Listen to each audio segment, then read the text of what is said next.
সংগ্ৰাম পৰিষদ মিয়া অসমীয়া পৰিষদকে আদি কৰি মৰিয়াবাৰীতে আহি ৰাইজৰ সহযোগত আমি এক তীব্ৰ প্ৰতিবাদী কাৰ্যসূচী আমি গ্ৰহণ কৰিছোঁ। আজি চাওক যি অকাপ বিল ৰাজ্যসভাত লোকসভাত গৃহীত কৰা হ'ল, এয়া সম্পূৰ্ণ গৰিহণাৰযোগ্য। আজি এই বিলখন সম্পূৰ্ণ অসাংবিধানিক বুলি আমি অভিযোগ কৰিছোঁ। এই বিলৰ জৰিয়তে সম্পূৰ্ণভাৱে ধৰ্মীয় মেৰীকৰণ কৰিব বিচৰা হৈছে কেন্দ্ৰীয় চৰকাৰে। গতিকে আমি বিচাৰোঁ যেন এই বিল মুছলমানৰ ওপৰত ধৰ্মীয় আঘাত সানা হৈছে। গতিকে আমি কোনো পৰ্যায়ত গ্ৰহণ কৰিব নোৱাৰোঁ। আজি মুছলমান সমাজে বা ইছলাম সমাজে ইয়াক কোনো পৰ্যায়ত গ্ৰহণ কৰিব নোৱাৰে। আমি ইয়াৰ তীব্ৰ গৰিহণা দিছোঁ। আমি এটা কথাভাৱে স্পষ্ট ক'ব বিচাৰিছোঁ যেন এই বিলখন সম্পূৰ্ণৰূপে অসাংবিধানিক। আজি তেওঁলোকে মানে সংখ্যাৰ দোহাই দি তেওঁলোকে আজি যি বিল পাছ কৰিছে ইয়াক কোনো পৰ্যায়ত গ্ৰহণযোগ্য নহয়। কাৰণ যিহেতু ভাৰতবৰ্ষ হৈছে ধৰ্মনিৰপেক্ষ ৰাষ্ট্ৰ, বিভিন্ন জাতি জনগোষ্ঠীৰ মিলনভূমি হৈছে ভাৰত। গতিকে ইয়াত কোনো পৰ্যায়ত ধৰ্মীয় মেৰীকৰণ কৰা নচলিব। আজি যুগ যুগ ধৰি অকাপ সম্পত্তিত আমাৰ মুছলমানসকলৰহে অধিকাৰ আছিলে। আজি আমি জানিব পাৰিছোঁ তাত বিভিন্ন ধৰ্মাৱলম্বী লোকসকলক ইয়াতে এংগেজ কৰা হ'ব। গতিকে সেয়া কোনো পৰ্যায়ত গ্ৰহণযোগ্য নহয়। আজি বিভিন্ন জনগোষ্ঠীৰ যিবিলাক ধৰ্মীয় অনুষ্ঠান আছে তাত কি মুছলমান প্ৰতিনিধি আজিলৈকে ৰাখিছে নেকি? গতিকে সেয়া কোনো পৰ্যায়ত হ'বলৈ দিয়া নহ'ব। এই বিল যেতিয়ালৈকে বাতিল নকৰে আমি মুছলিম ছাত্ৰ সন্থাৰ লগতে বিভিন্ন দল সংগঠনে কিন্তু আমি আইনী প্ৰক্ৰিয়া যুঁজা ল'বলৈ আমি বাধ্য হ'ম। আমি অতি শীঘ্ৰে আমাৰ এটা সিদ্ধান্ত হৈছে আমি অসমৰ বিভিন্ন প্ৰান্তত আমি এনেকৈ প্ৰতিবাদী কাৰ্যসূচী ৰূপায়ণ কৰিম। আমি গুৱাহাটীৰ পৰা আৰম্ভ কৰি দিল্লীলৈকে আমাৰ এই আন্দোলন চলি থাকিব। আমি দৰকাৰ হ'লে আমি আইনৰ ছায়া ল'ম। আমি হাইকোৰ্ট সুপ্ৰিম কোৰ্টলৈকে আমি যাম। গতিকে আমি স্পষ্টবাদী, যেতিয়ালৈকে এই বিল বাতিল নহয়, এই বিলৰ ওপৰত যদি পুনৰ বিবেচনা নকৰে তেতিয়ালৈকে কিন্তু আমি বহি নাথাকোঁ। মুছলমানক কল্যাণ কৰিব হ'লে বিল বাতিল কৰিব নালাগে, বিল সংশোধন কৰক। কিন্তু আপোনালোকে বাতিল কৰি এই বিলত কিছুমান আহুৱা যেন সৃষ্টি হৈছে, এই আহুৱা দূৰ কৰিব লাগিব।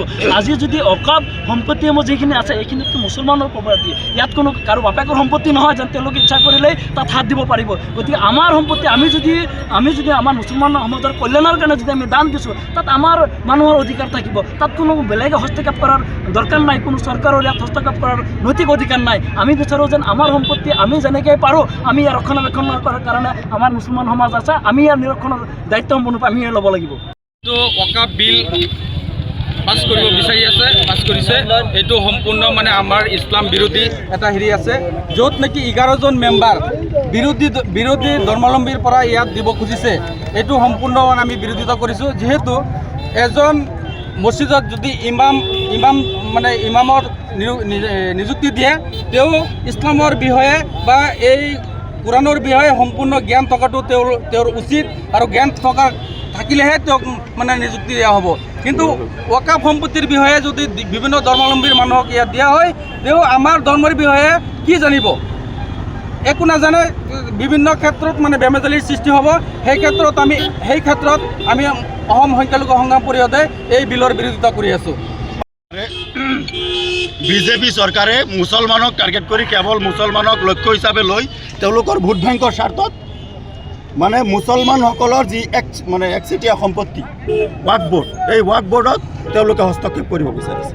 গতিকে ইয়াত অমুছলিম সদস্য সংযোজন কৰি আৰু এই ৱাকফ সম্পত্তিক তেওঁলোকে ছাৰ্ভে কৰি ইয়াত এই মাটিখিনি মানে তেওঁলোকে যিটো মানে চৰকাৰী ভূমি আছে বুলি তেওঁলোকে যদি সন্দেহ হয়, সেই ভূমি তেওঁলোকে চৰকাৰে বেদখল কৰিব। গতিকে এই ধৰণৰ যিটো আহুৱাপূৰ্ণ বিল সংসদত উত্থাপন কৰা হ'ল, ইয়াৰ আমি তীব্ৰ বিৰোধিতা কৰোঁ।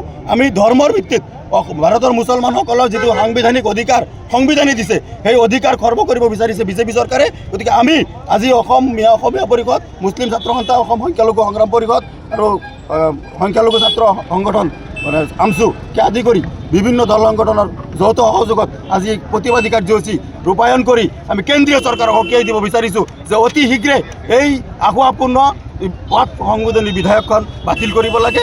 অন্যথা আমি গোটেই ভাৰতৰ মুছলমানসকলে কিন্তু তীব্ৰ প্ৰতিবাদী কাৰ্যসূচী গ্ৰহণ কৰিব আৰু সাংবিধানিকভাৱে সেই প্ৰতিবাদ চলি থাকিব।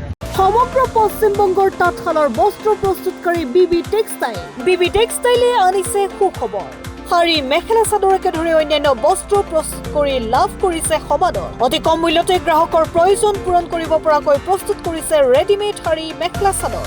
ডিলাৰশ্বিপ, হ'লচেলাৰ, ৰিটেইলাৰৰ বাবে যোগাযোগ কৰিব পাৰে। যোগাযোগৰ নম্বৰ 9434158715 নাইবা 9333192498 নম্বৰত।